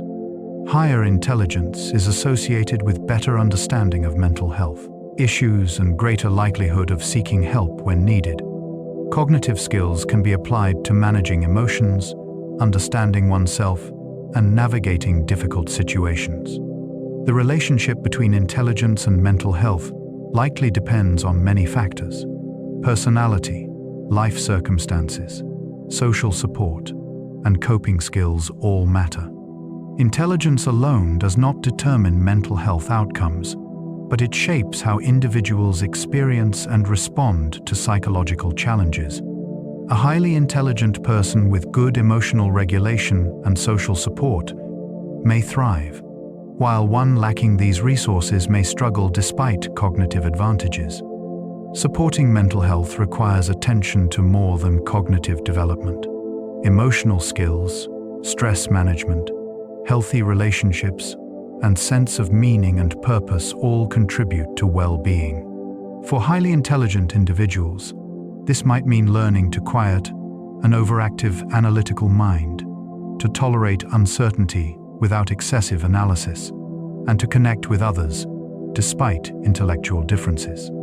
Mental health is not about intelligence, but about the whole person navigating life's challenges. The role of confidence and self-belief. What we believe about our abilities shapes what we achieve. Self-efficacy, the belief that you can successfully accomplish a task, profoundly influences performance. People who believe they can succeed approach challenges with energy and persistence. Those who doubt their abilities may avoid challenges, give up quickly, or perform anxiously. These differences in behavior create self-fulfilling prophecies. Confidence leads to success, which builds more confidence, while doubt leads to avoidance, which confirms the doubt. Confidence and actual ability are imperfectly correlated. Some highly capable individuals suffer from imposter syndrome, feeling like frauds despite clear evidence of competence. Others display overconfidence, believing they are more capable than they are. Optimal pattern is calibrated confidence, accurate self-assessment, with belief in one's capacity to learn and improve. This allows people to pursue appropriate challenges without being held back by excessive doubt or led astray by overconfidence. Building healthy confidence requires accurate feedback and attribution. When you succeed, recognizing your role in that success builds efficacy. When you fail, seeing it as information about what to improve rather than evidence of inadequacy maintains motivation. Praising effort and strategies rather than innate ability helps children develop growth-oriented confidence. They learn to see challenges as opportunities rather than threats. For intelligence specifically, believing that it can be developed changes everything. Students who believe intelligence is fixed avoid challenges that might reveal inadequacy. Those who believe it can grow seek challenges as opportunities to develop. This difference in mindset, explored in Carol Dweck's research, creates diverging trajectories over time. Fixed mindset students plateau while growth mindset students continue developing, not because of ability differences, but because of different responses to difficulty. Metacognition enhances learning and problem solving. Thinking about your own thinking improves cognitive performance. Metacognition, awareness and understanding of your own thought processes, is a powerful cognitive tool. It includes knowing what you know and don't know, monitoring your comprehension while reading or listening, evaluating whether your problem-solving approach is working, and adjusting strategies when needed. Metacognitive skills distinguish expert learners from novices. Good learners actively monitor their understanding. While reading, they notice when something doesn't make sense and take action, perhaps rereading, looking up a word, or connecting to prior knowledge. Poor learners often continue without noticing comprehension failures. This difference in self-monitoring leads to vastly different learning outcomes from the same material. Metacognition allows learners to be strategic, adapting their approach to the demands of the task. Problem-solving benefits enormously from metacognition. Effective problem solvers step back and consider their approach. Is this strategy working? Should I try something different? Have I seen similar problems before? This reflective thinking prevents getting stuck in unproductive approaches. Less skilled problem solvers often persist with initial strategies, even when they are not working, lacking the metacognitive awareness to recognize the need for change. Metacognitive skills can be taught and developed, making thinking visible through think alouds or reflective writing helps students develop awareness of their own cognitive processes. Teaching specific strategies and when to use them builds metacognitive knowledge. Encouraging self-assessment and reflection strengthens metacognitive monitoring. As people develop metacognitive skills, they become more effective learners and thinkers, better able to direct their own cognitive development. The impact of stress on cognitive function. Chronic stress impairs thinking in multiple ways. When the body experiences stress, it releases cortisol and other stress hormones. In the short term, this can actually enhance certain cognitive functions, sharpening attention and focus for dealing with immediate threats. But chronic stress, the kind that persists over weeks or months, has negative effects. It impairs memory, reduces cognitive flexibility, and makes it harder to concentrate. The hippocampus, crucial for forming new memories, is particularly vulnerable to chronic stress. Prolonged exposure to stress hormones can actually shrink the hippocampus and impair its function.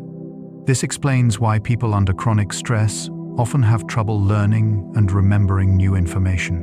The prefrontal cortex, responsible for executive functions, is also affected.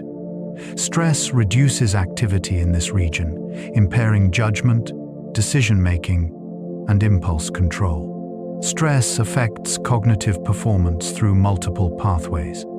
It consumes mental resources, leaving less capacity available for other tasks. It interferes with sleep, which further impairs cognition. It can lead to anxiety and depression, both of which affect thinking. The cumulative effect can be substantial. Chronic stress effectively reduces functional intelligence, even though underlying capacity remains intact. Managing stress is thus crucial for cognitive health. Exercise, adequate sleep, social support, mindfulness practices, and effective time management all help reduce stress and protect cognitive function. For children growing up in stressful environments, interventions that reduce stress can improve cognitive development and academic performance. Protecting the brain from chronic stress allows intelligence to flourish. Mindfulness and meditation affect cognition. Contemplative practices influence brain structure and function. Research on meditation and mindfulness has revealed measurable effects on the brain. Regular meditators show structural differences in brain regions associated with attention, emotion regulation, and self-awareness. These changes suggest that mental training through meditation can reshape the brain, much as physical training reshapes the body. Mindfulness meditation involves paying attention to present moment experience with acceptance and without judgment. This practice appears to strengthen attention and reduce mind wandering. Studies show that even brief mindfulness training can improve performance on attention tasks and reduce the tendency for thoughts to drift. For students, mindfulness practice is associated with better academic performance, likely through improved attention and reduced stress. Meditation may enhance cognitive flexibility and creativity. By reducing automatic patterns of thought and increasing awareness, meditation creates space for new insights. Some research suggests that mindfulness practitioners are better at divergent thinking, generating creative solutions. They may be less likely to get stuck in habitual thought patterns and more open to novel perspectives. The cognitive benefits of meditation accumulate with practice. Brief practice provides modest benefits, while sustained practice over months or years appears to produce more substantial changes. This makes sense given what we know about neuroplasticity. Consistent mental training, like any training, reshapes the systems being trained. Meditation represents a way to deliberately cultivate certain mental qualities, potentially enhancing cognitive function in the process. Technology's double-edged impact on intelligence digital tools both enhance and challenge cognitive abilities. Technology has fundamentally altered how we think and learn. We have instant access to vast information through the internet. We can communicate instantly across distances. We use tools to extend memory, calculation, and many other cognitive functions.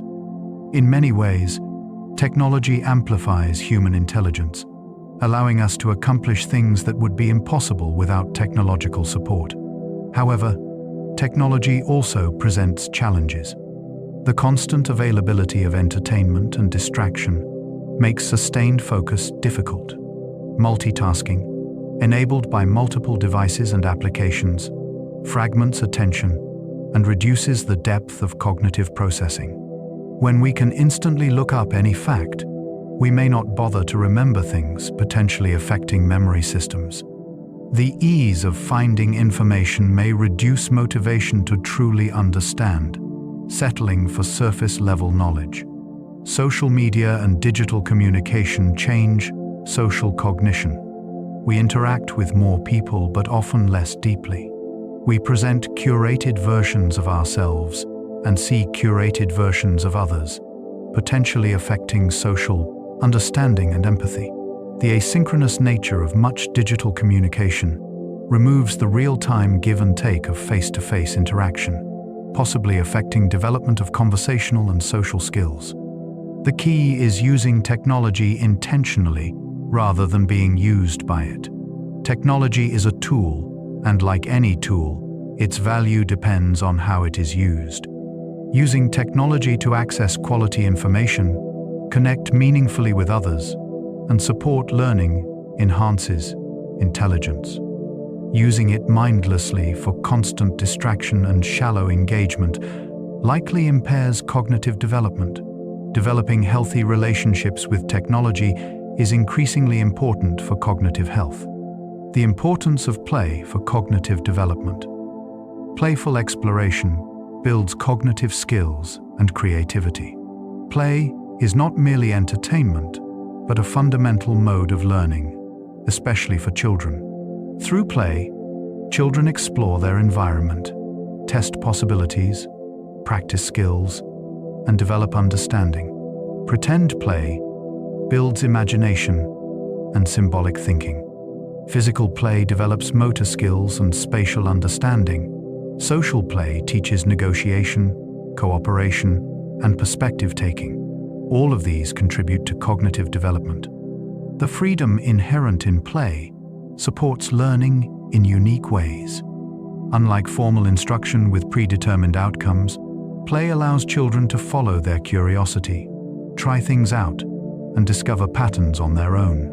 This autonomous exploration builds deeper understanding than passive reception of information. Children learn cause and effect, develop problem-solving skills, and practice creative thinking through play. Structured activities have their place, but too much structure can crowd out play. Modern childhood often involves heavy schedules of organized activities and academics, leaving little time for free play. This may deprive children of important developmental experiences. The decline of unstructured playtime has been linked to increases in anxiety and decreases in creativity among children. Play is not time away from learning, but a crucial mode of learning. Adults benefit from play as well. Playful engagement with ideas, hobbies, and challenges keeps the mind flexible and curious. The willingness to experiment, to try things without knowing whether they will work, to approach problems with lightness rather than excessive seriousness. These playful qualities support ongoing cognitive vitality. Play throughout life keeps us learning, growing, and adapting. Language learning and cognitive benefits. Acquiring new languages exercises cognitive systems. Learning a second language, especially during childhood, appears to provide cognitive advantages. Bilingual children show enhanced executive function, better attention control, and greater cognitive flexibility. The constant need to manage two language systems, selecting the appropriate one and suppressing the other, provides a workout for cognitive control systems. Language learning requires multiple cognitive abilities. You must learn new vocabulary, master unfamiliar grammar, practice pronunciation, and develop comprehension of spoken and written language. You exercise memory, pattern recognition, and analytical skills. The process of learning a language thus provides broad cognitive stimulation, engaging multiple systems in coordination. The benefits may extend beyond childhood. Adult language learners show cognitive advantages as well, though perhaps less pronounced than childhood learners. Learning something complex and challenging at any age supports cognitive health. For older adults, language learning may help maintain cognitive function and delay age-related decline. The key is sustained engagement with challenging material, which language learning provides. Beyond cognitive benefits, language learning opens cultural doors. Each language embodies different ways of organizing experience and understanding the world. Learning another language provides insight into different perspectives and ways of thinking. This cultural and cognitive enrichment makes language learning valuable beyond any measurable IQ benefits. It expands your world and your mind simultaneously. The relationship between intelligence and longevity. Cognitive ability predicts health and lifespan. Research has found modest but consistent relationships between IQ scores and longevity. People with higher IQ tend to live longer on average. This relationship holds even after controlling for socioeconomic status, education, and other factors. Several mechanisms might explain this pattern, though none fully accounts for it. Health literacy may play a role. Understanding health information, following medical advice, recognizing symptoms early, all benefit from cognitive ability. People with higher intelligence may make better health decisions, engage in healthier behaviors, and navigate the healthcare system more effectively. These advantages accumulate over a lifetime into meaningful health differences. Cognitive ability might also correlate with factors that protect health. Intelligence is associated with higher socioeconomic status, which provides access to better healthcare, safer environments, and less stress. Higher intelligence might reflect better overall biological function, including healthier bodies as well as minds. Or childhood conditions that support cognitive development, like good nutrition and low stress, might also promote physical health. The relationship is not deterministic. Many highly intelligent people die young, and many with modest IQ live long lives. Health depends on many factors beyond intelligence. Genetics, lifestyle, access to healthcare, social support, and luck all play roles. Intelligence may tilt odds slightly in favor of longevity, but it is only one small piece of a complex puzzle. Artificial intelligence and human intelligence, machine intelligence, differs fundamentally from human cognition. As artificial intelligence systems become more powerful, questions about intelligence itself become more pressing. Can machines be intelligent? How does artificial intelligence compare to human intelligence? These questions reveal how much we still do not fully understand about intelligence. Current AI systems excel at specific tasks. They can play chess and go at superhuman levels, recognize images with high accuracy, translate languages, and generate text. But their intelligence is narrow, limited to specific domains and tasks. They lack the general intelligence that humans possess, the ability to learn across domains, apply knowledge flexibly, and function in the open-ended complexity of the real world. AI systems also lack consciousness, understanding, and genuine creativity. A language model can generate grammatical text without understanding meaning. An image recognition system identifies patterns without seeing. Chess-playing AI has no concept of the game beyond positions and moves.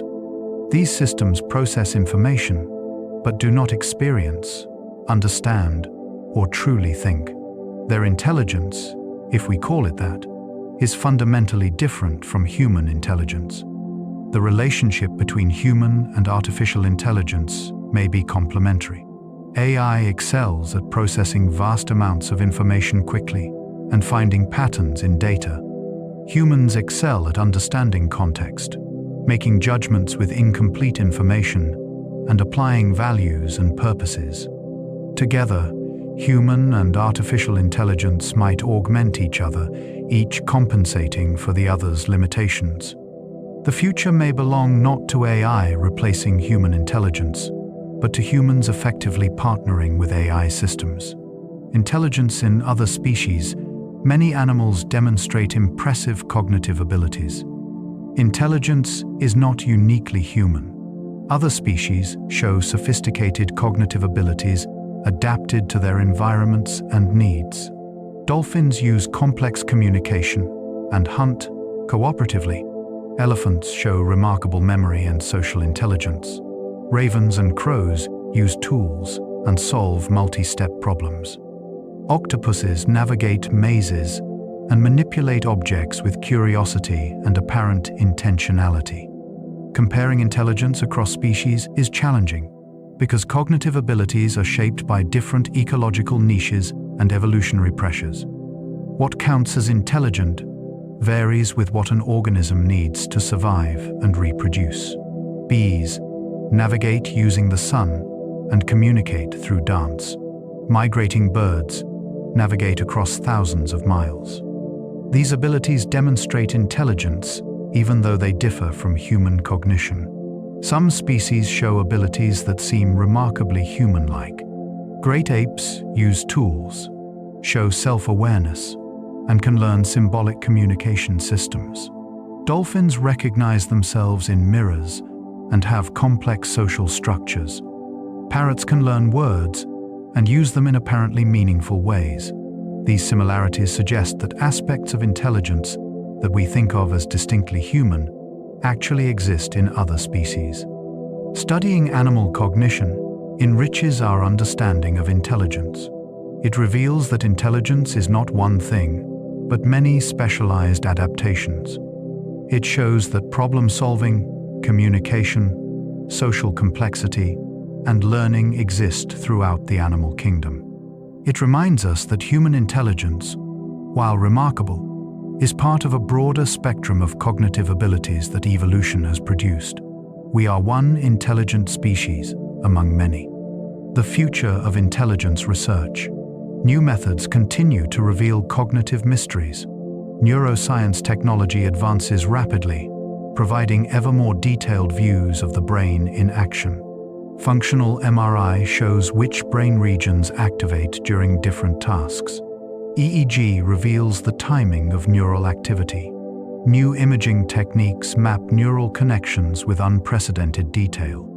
These tools help researchers understand the biological basis of intelligence in ways that were impossible a generation ago. Genetics research is identifying genes associated with cognitive abilities. Large-scale studies comparing DNA across thousands of individuals reveal genetic variants linked to intelligence. This work is complex. Intelligence appears to be influenced by many genes, each with small effects. But understanding genetic contributions could eventually inform interventions to support cognitive development, perhaps through precision medicine tailored to individual genetic profiles.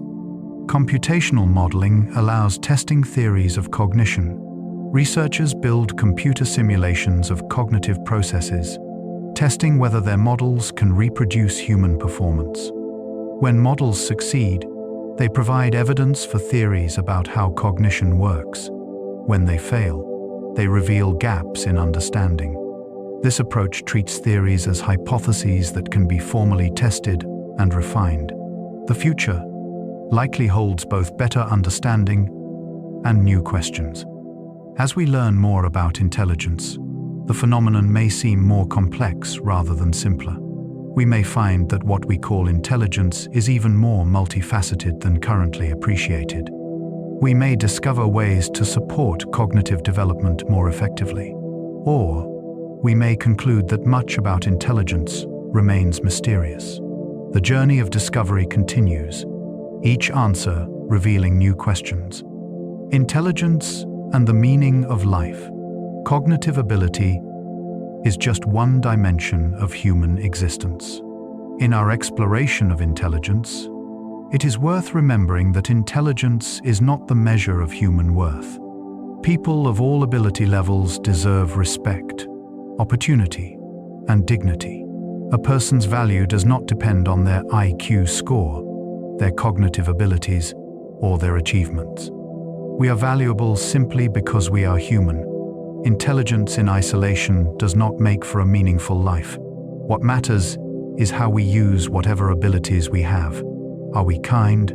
Do we contribute to others' well-being? Do we develop our unique potentials? Do we find purpose and meaning? Do we love? And are we loved? These questions matter more than cognitive test scores. A life rich in relationships, purpose, and compassion is successful regardless of IQ. Our society sometimes overvalues certain cognitive abilities while undervaluing other human qualities. We celebrate intellectual achievement, but may overlook emotional intelligence, practical wisdom, artistic expression, or moral courage. We track and compare test scores while paying less attention to character development. This imbalance distorts what we recognize and reward, potentially leaving many people feeling undervalued. Perhaps the deepest wisdom is knowing that life is bigger than intelligence. Yes, Cognitive abilities matter. They help us solve problems, learn, and navigate complexity. But they are means, not ends. The end is living well, however we define that for ourselves. Intelligence can support that goal, but so can many other qualities. In the end, we are more than our test scores, more than our cognitive abilities, more than any single dimension of ourselves. We are whole people, navigating life as best we can. Returning to rest and integration, our journey through intelligence reaches its gentle conclusion. We have traveled from the origins of testing through the complexities of cognition, from genes and environment to education and opportunity, from the structure of the brain to the nature of wisdom. We have seen that intelligence is rich and multifaceted, influenced by countless factors, expressed in diverse ways, and capable of development throughout life. What you take from this exploration is yours to choose. Perhaps it is appreciation for the complexity of human cognition. Perhaps it is understanding that intelligence is not fixed, but grows with effort and engagement.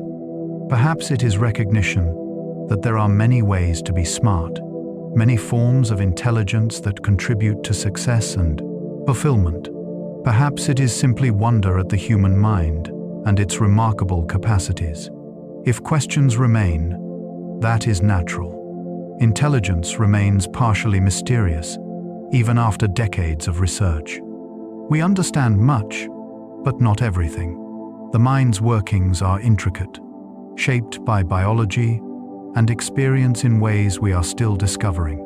Uncertainty is part of the human condition, and accepting it brings a kind of peace. We do not need to know everything to live well. As you rest now, let these ideas settle softly into your consciousness.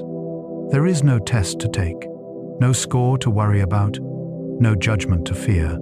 This is simply knowledge shared, ideas offered, understanding deepened. You are exactly as you should be, with your unique constellation of abilities, your particular strengths and challenges, your own path of growth and development. The night welcomes you with its quiet stillness. Your mind has engaged with complex ideas and now deserves rest. Tomorrow brings new opportunities for learning, for thinking, for growing. But tonight is for sleep, for restoration, for allowing your brain to consolidate what you have learned and prepare for what comes next. Trust that rest is not wasted time but essential time, when the mind does its deepest work. Close your eyes, breathe deeply, and drift into sleep, into stillness, into the vast and gentle darkness where the mind restores itself and prepares for tomorrow's learning. Good night.